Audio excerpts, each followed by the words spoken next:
So the first concept that I want you to know is interpretation and valuation. And this is the definition. So first, we have propositional signature like PQR. And now we start to talk about the meaning of the formula. So we have two truth value symbols called false and true. And note here that this is not a part of the formula. Okay, they are in the meta level. Okay, they are meanings of the formula, but you're not supposed to use F and T as part of the formula. Okay, now what is special about it is we are going to talk about so-called interpretation. This is a mathematical object that we can give meaning to the formula. So basically this interpretation, mathematically it is a function from signature to truth values. Okay, so if you have atoms like PQR, then P can be mapped to one of the two values, true or false. Q can be mapped to true or false, and R can be mapped to true or false, right? So each of these mapping is called a function, is an interpretation. So the question is, how many interpretations are there for PQR?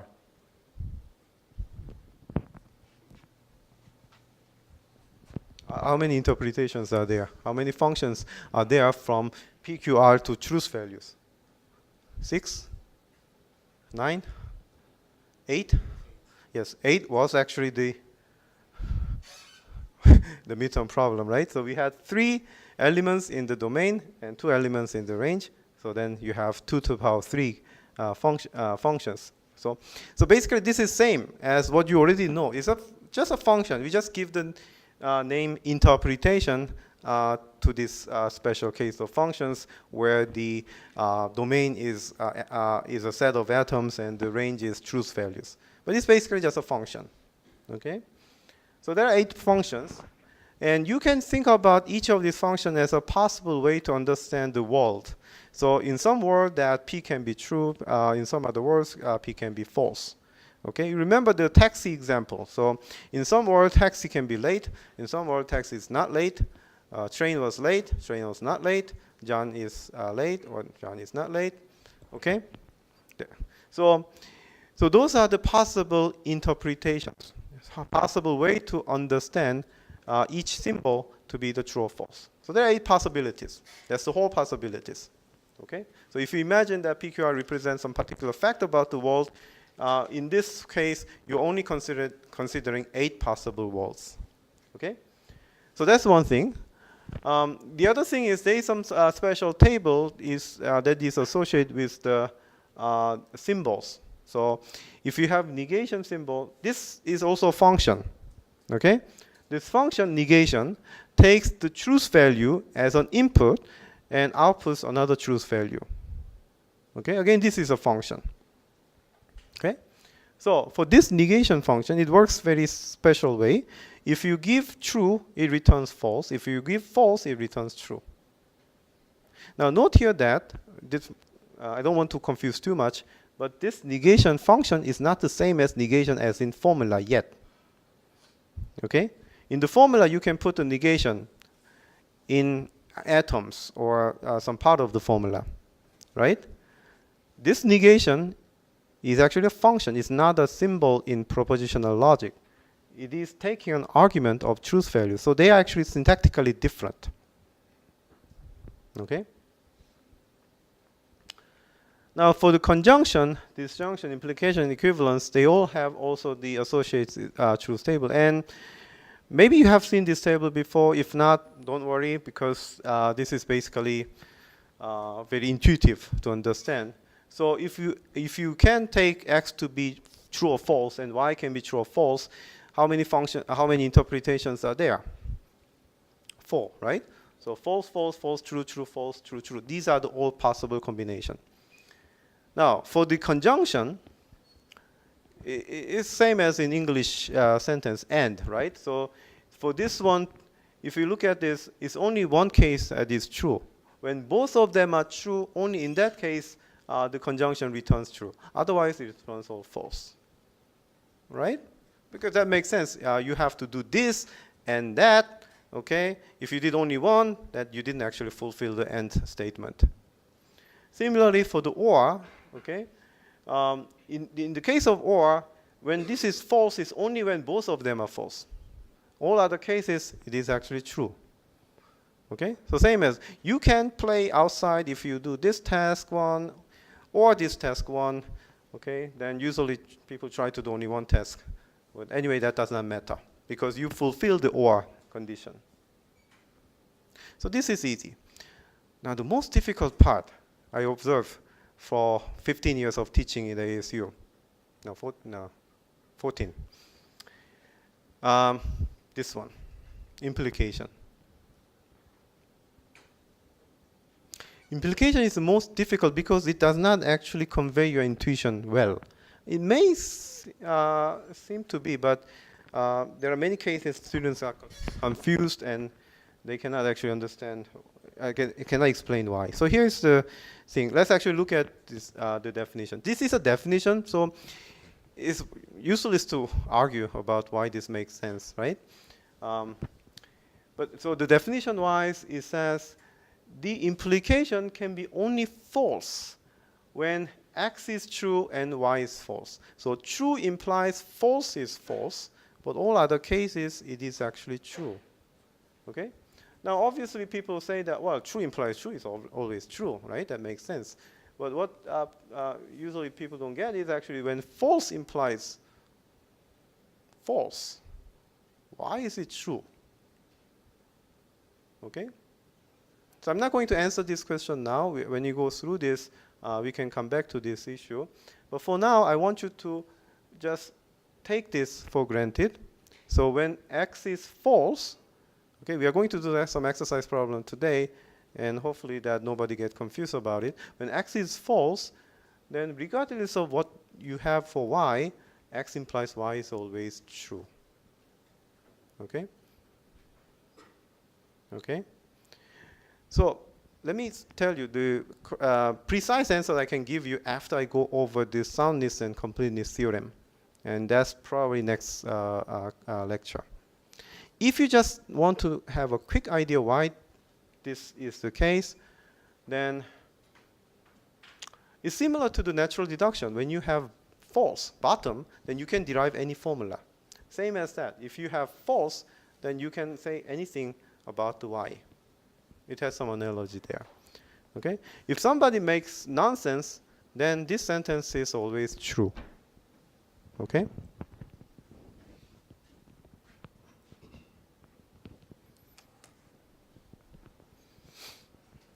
All right. So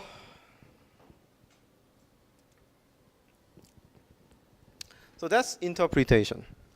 Interpretation is just a set of possible ways to understand the symbols, true or false. But it doesn't talk about the formula yet. The formula is an arbitrary complex composition of symbols using the connectives. So when you say a valuation of formula, now this means that each formula can be mapped to true or false, depending on which interpretation that you apply. So let's look at this example. Okay, so P implies not Q, implies Q or not P. Actually, is that the right one?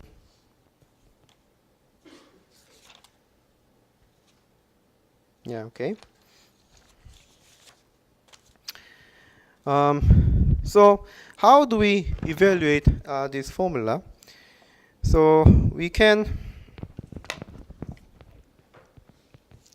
So usually people draw a so-called truth table.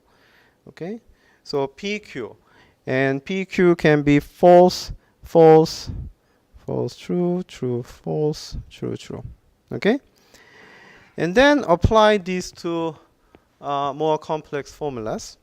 Okay, so let's work on not Q. Okay, so not Q. Remember the negation function. What is it doing? Okay, so when you have negation, then false turns to true, true turns to false, false turn to true, true turn to false, right?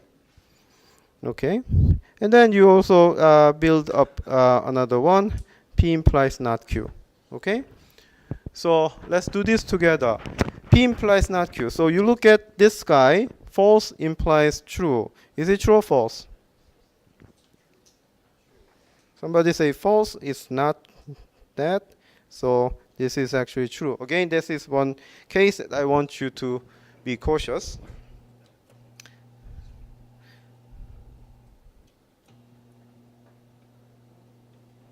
Okay, next one.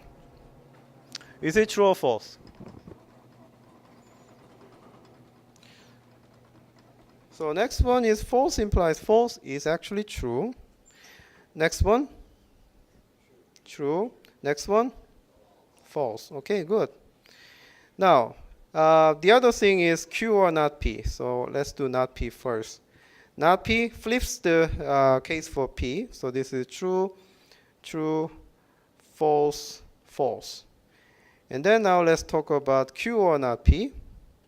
Okay, so look at this column and make a disjunction. What do we get?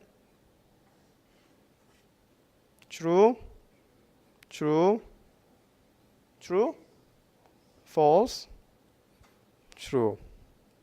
Okay, so just look at the two cases, and as long as what you have at least one true, then the returning value is true. And then we can now talk about P implies not Q, and Q implies not P. Okay, so now look at this column and this column. Okay, so true implies true, true. True implies true is true. True implies false, false. False implies true, true. So this is the final table. Actually, I wrote this lengthy formula, but it seems to me that I could have written a simple formula that shows the same behavior, right? What could be that formula?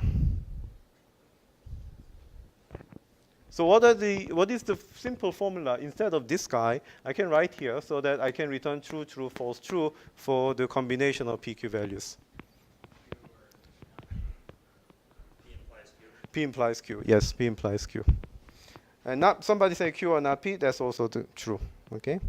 So what you see is when you're given the formula, you can write one truth table. On the other hand, when you look at the truth table, you may have more than one formula that match this truth table. Okay? All right. So let's practice this together. Okay? So I show you the complete picture, but sometimes often when you are given a particular interpretation, you want to evaluate. The way that you do is just parsing. Okay, so you look at this thing and then try to do in a bottom-up way. Actually, let's do the first problem together. So here P is true, and Q is true, and R is true. Okay, so the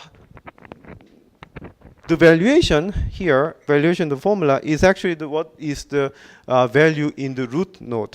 Okay, so we are going to compute this in a bottom-up way.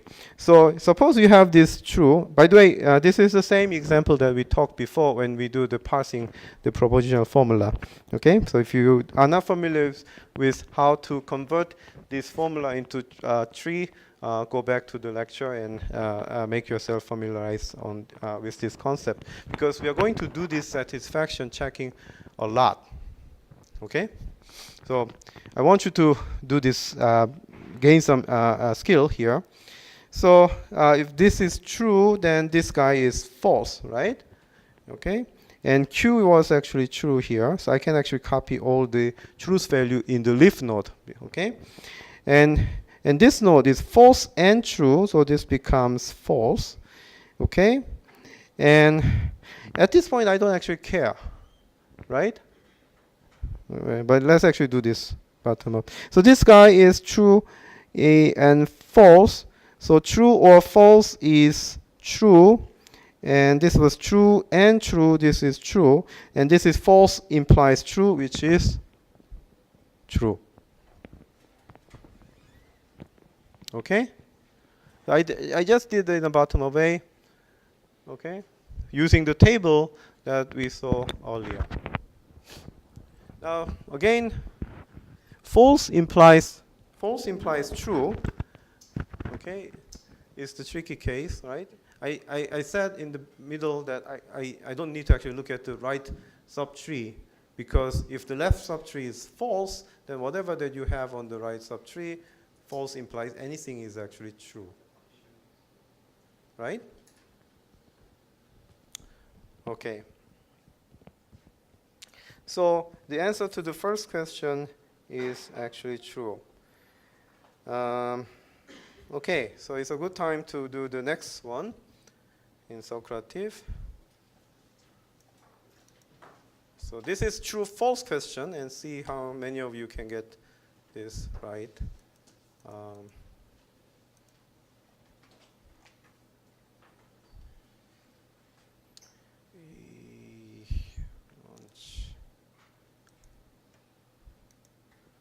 Okay, start it.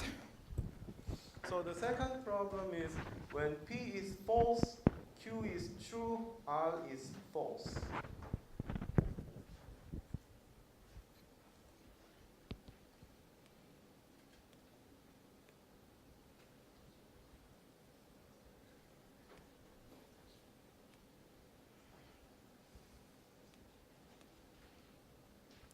So P is false, Q is true,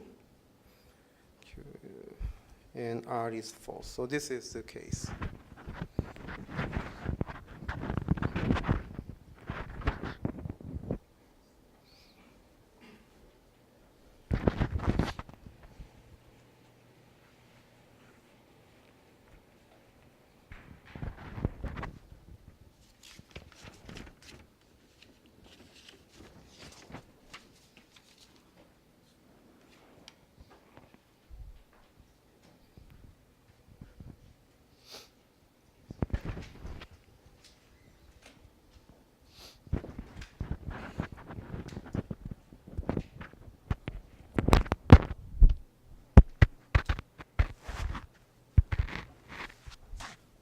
Are you ready to close?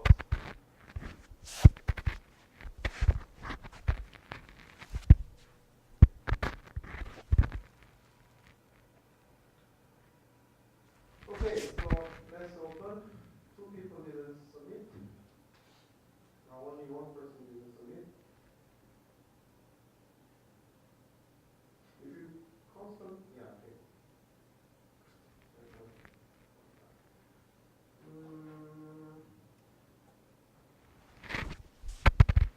So the majority was false. Okay, so okay, so that's the majority. Not sure what happened to the 17%. The answer is false. Yes, why is that? That's the case. Let's look at this together. So when this is false, this becomes true, and true is true. Okay. Now when you look at this guy, this is false, so this is true. True and true is true. False and true is false. True implies false is false. Okay. So this is true. This is false. Okay. For the third problem, I will give you an exercise problem. It's not too difficult, but you should be able to do it by yourself. Okay. Right. So using this notion, we're going to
can talk to your neighbor.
Okay, so let's close. So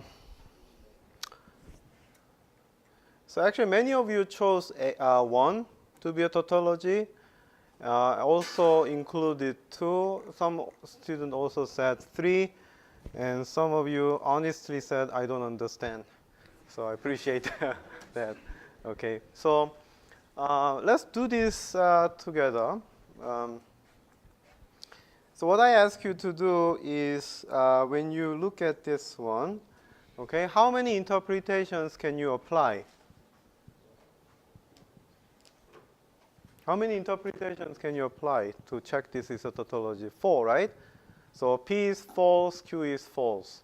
False, true, true, false, true, true. Okay?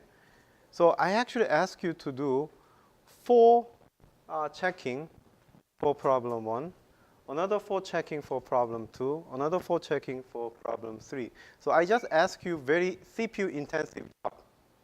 Okay? So you have to do 12 valuations. Okay?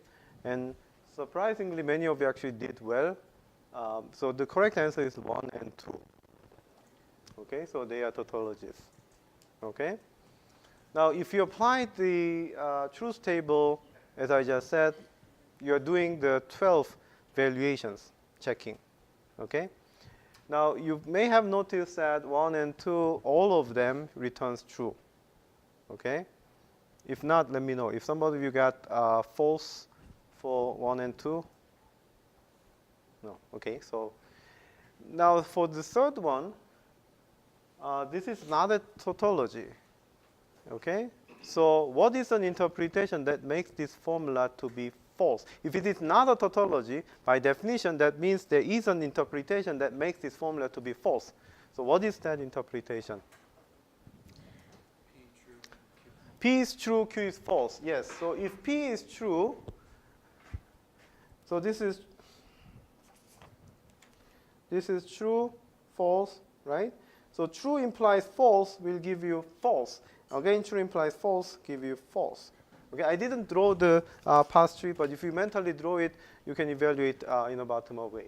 So the third one is false when P is true and Q is false. So this is not a tautology. Okay? So the correct answer is 1 and 2. Now let me ask you this question. What would be an easier task? To check that the formula is a tautology or to check that the formula is not a tautology? Which one is easier? Not? Who said not? Okay.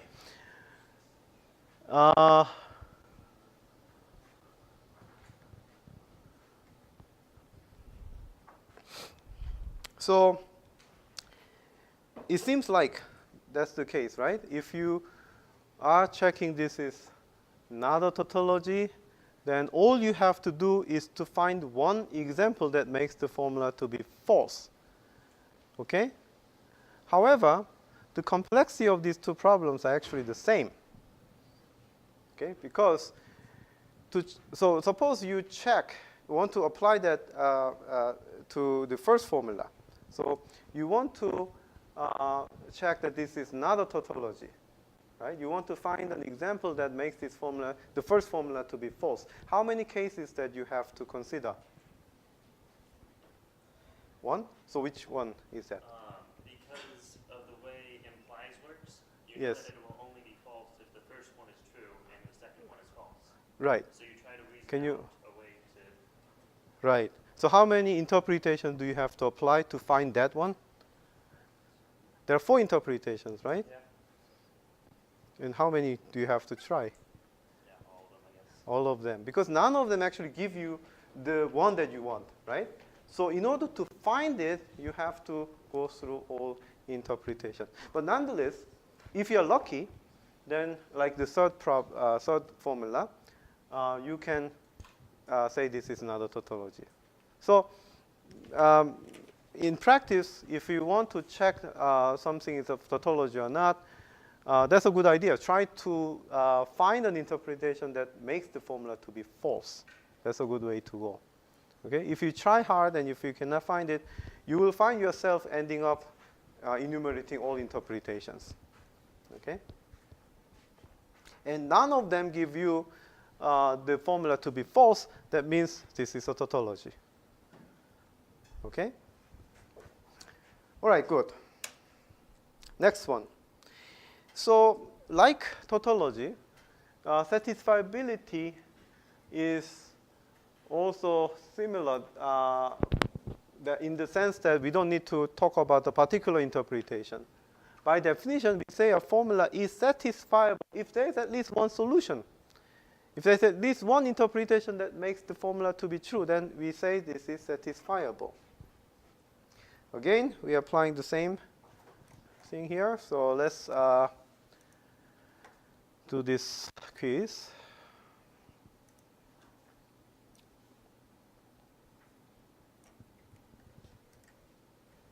So what I'm saying is, your task now is to say that this formula is satisfiable, meaning that can you find at least one interpretation that makes the formula to be true? This is not the same task as the previous one, right? In the previous one, you have to find all the formulas that evaluate to true for all interpretations. But here is actually for some interpretation.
Okay, so let's do this together. The first one, is it satisfiable? Yes? Somebody say yes. What is an interpretation?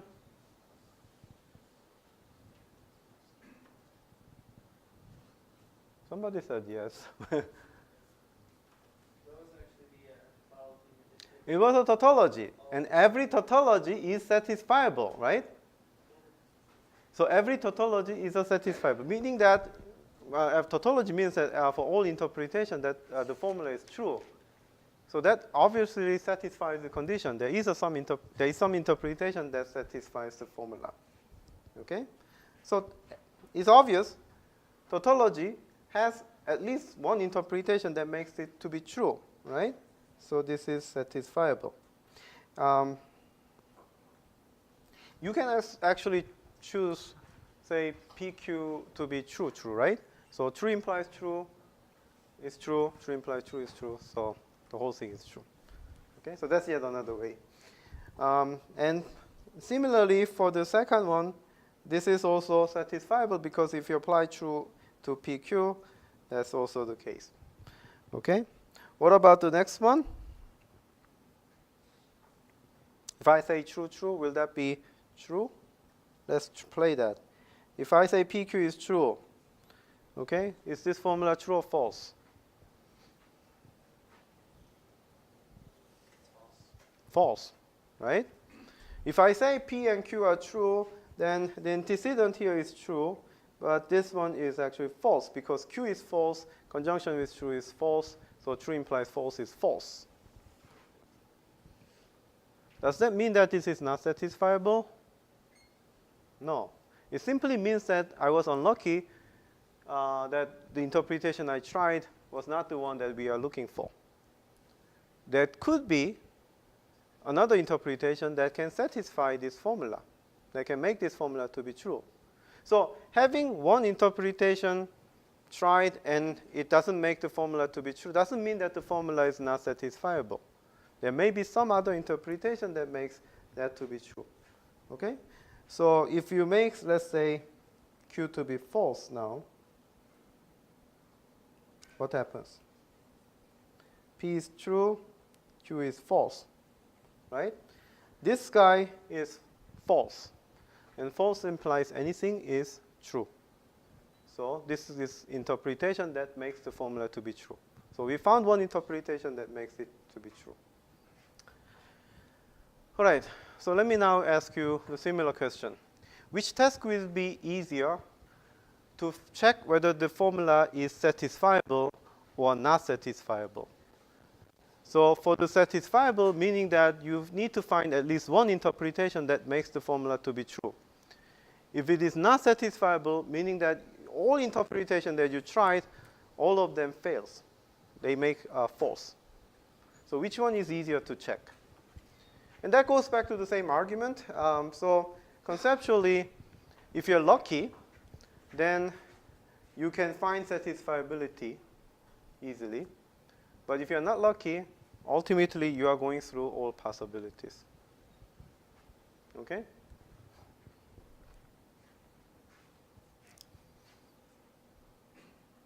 So note here that the difference between these two, if the formula is not a tautology, then you only need to go for one interpretation that makes the formula to be false. And if you're lucky, you may be able to find that easily. In the dual case, the satisfiability, if you're lucky, you can find the interpretation that makes the formula to be true. Then you're done. Okay? The reason that I'm telling you this is we will get back to the relationship between these two. So some of you who are smart enough already get some idea how these are related. Okay. The notion of satisfiability can be extended to a set of formulas. So before we talk about single formula is satisfiable or not, but we can also talk about a set of formulas to be satisfiable or not. Okay? So the definition is saying that a set of formulas is satisfiable if there is one interpretation that makes all formulas in the set to be true. Okay? And if you cannot find such a formula, such an interpretation, that means this set is unsatisfiable. Okay? So, here's a question. Is this set satisfiable? Can you find at least one interpretation that makes both formulas to be true?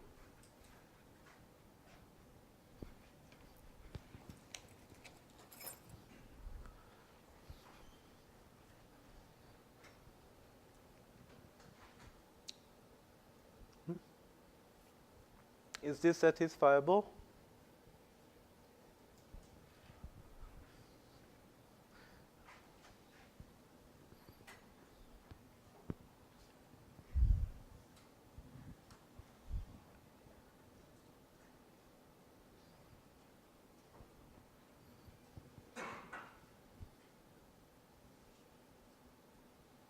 Now let's do the Socrative. This is true-false question. So can you find an interpretation that makes both formula to be true?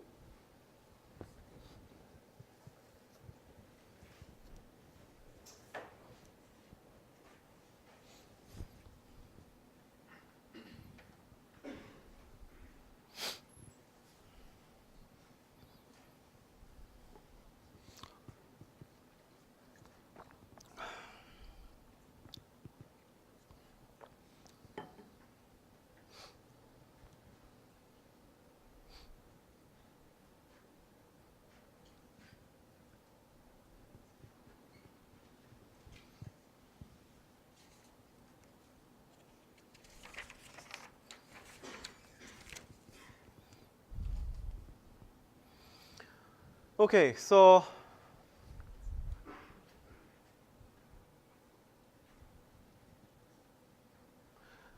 So 90% said this is false, and you're right. So why is it the case?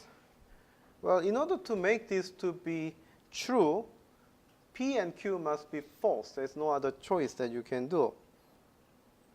When P and Q are false, then P or Q is false.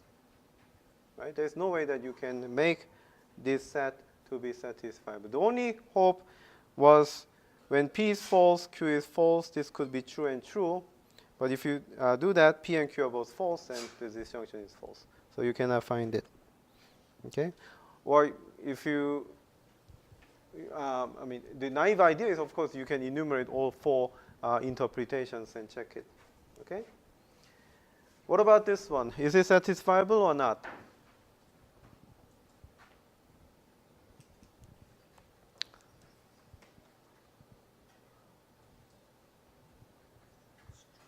It's true? So what is the interpretation? P to be true? P to be true, Q to be false, right? So then what do we get? True or false is true, and false or true is true. So these are fine. So if they are different, for instance, P is true, Q is false, and this is satisfiable. So this is satisfiable. What about this guy? Is this satisfiable?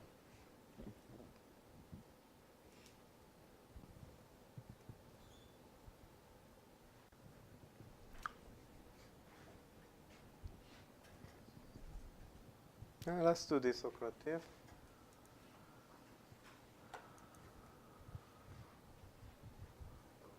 Is this satisfiable?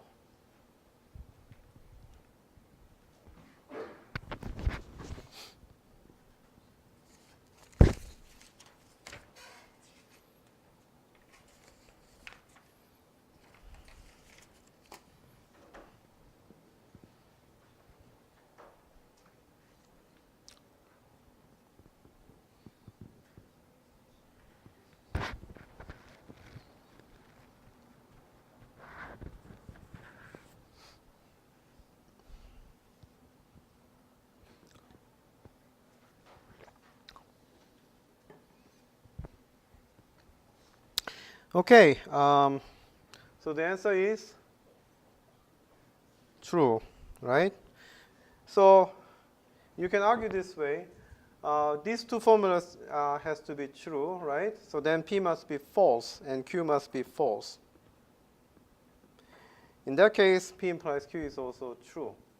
So this interpretation makes all three formulas to be true. Done. And that's actually the only one interpretation that makes to be true. Okay, so the next one is the notion of equivalence. So we say F is equivalent to G, and symbolically we write this way, the double side arrow.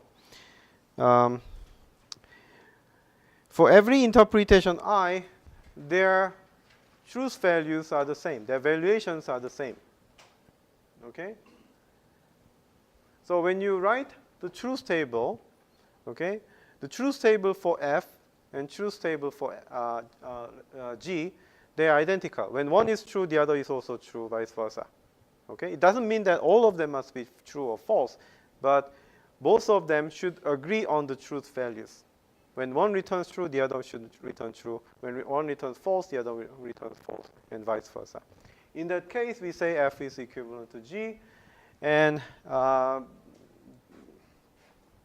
this is actually equivalent to saying that this formula is a tautology. Okay?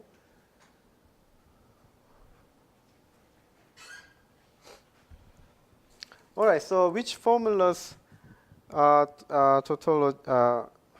equivalent to each other? Let's choose all.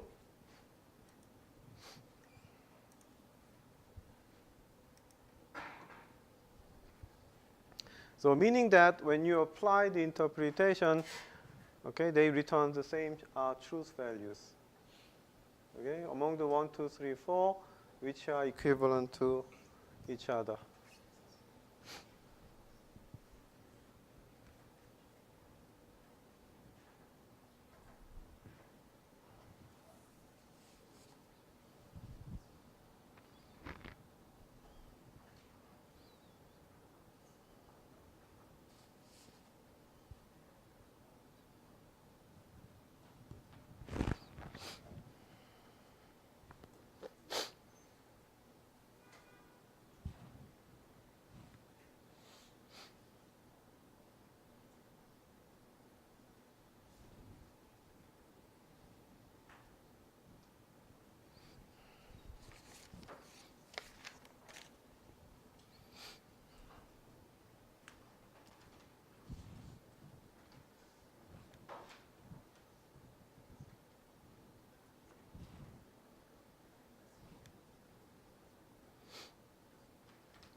So again, you can think about which one is easier, to find that they're equivalent or they're not equivalent. If they're not equivalent, all you need to do is to find one interpretation that differentiates these two formulas. Okay, so one interpretation that makes one formula to be true, another to be false. Okay, or vice versa. Okay, so let's see.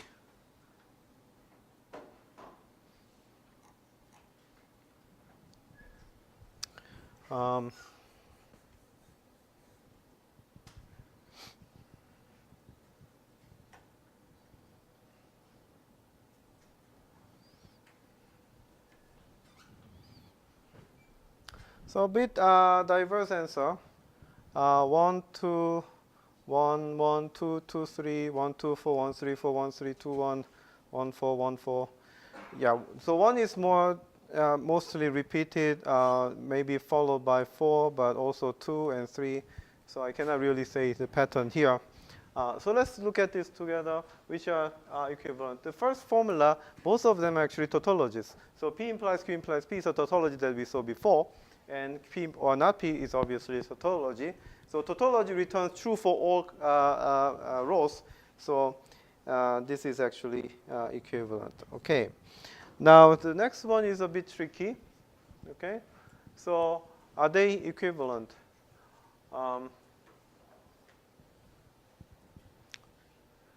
So what if we say P is true and Q is false? Now, wait, somebody say, well, I don't have any Q in the second formula, so why should I worry about Q? Well, by definition, interpretation is a function from the signature to truth values. And signature is a set of atoms that you can use in the formula. Doesn't mean that you have to use all symbols in the signature in the formula, right? You can use some part of it. So if I evaluate this P, I can also say that PQ is a signature. So PQ is P equals true, Q equals false is an interpretation that we can apply. And if you apply this interpretation to P, obviously this is true, right? P is true under the interpretation that P is true and Q is false. I don't care about the Q. However, I should care about Q in the first formula because Q is mentioned there. And as you see that this is actually true implies false, which is false.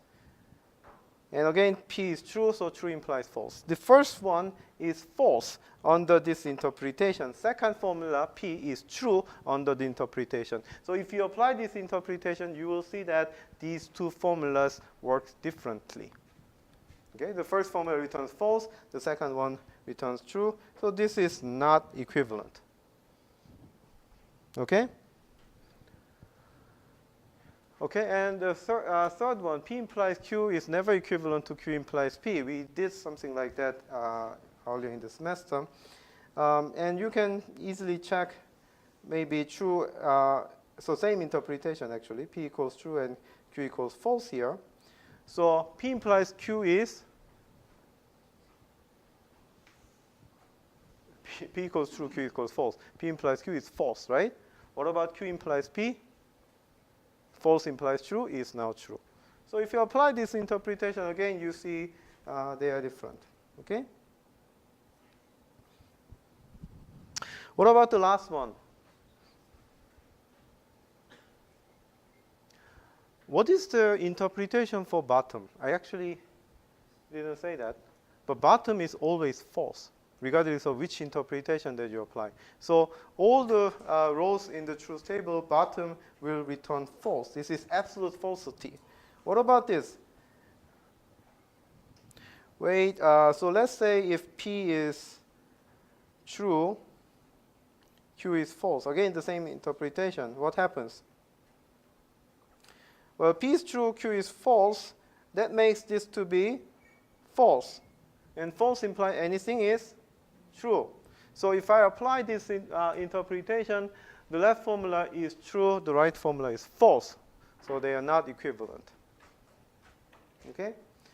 Now, equivalence is actually a very important notion because that tells you how to simplify the formula. Okay?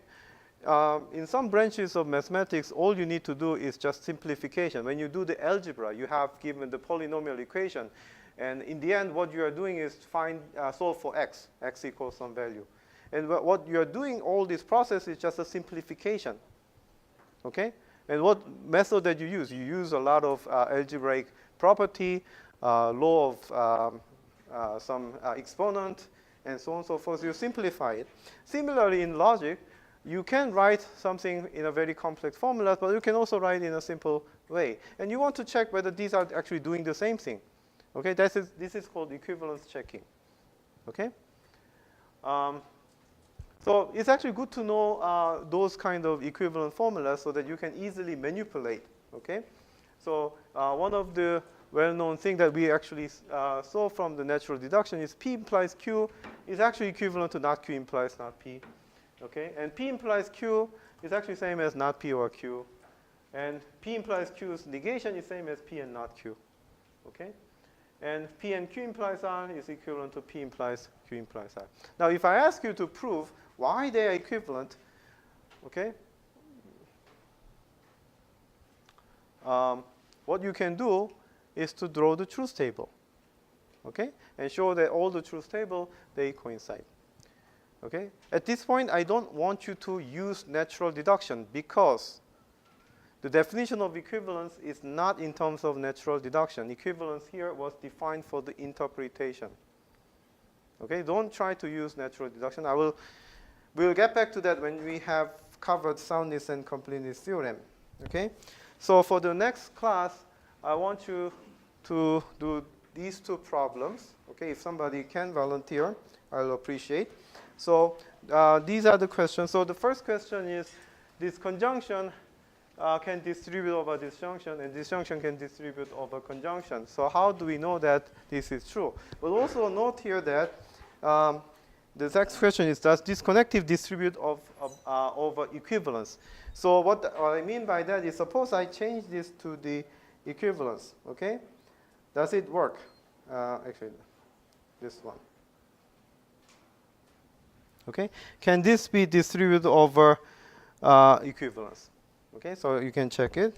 The next question is about proving the De Morgan's law. Okay, another thing is, what if you have the form? So what is De Morgan's law? De Morgan's law is actually basically moving the negation closer to the formulas inside. Can you actually do the same thing when this is actually conjunction or disjunction? Okay. Or can you even do that when this symbol is an implication? Okay, implication or equivalence. Can you actually move the negation inside this parenthesis? Okay, so those are the challenging questions that we'll discuss next class. Okay? All right, so let me finish up here. And let me open the Socrative.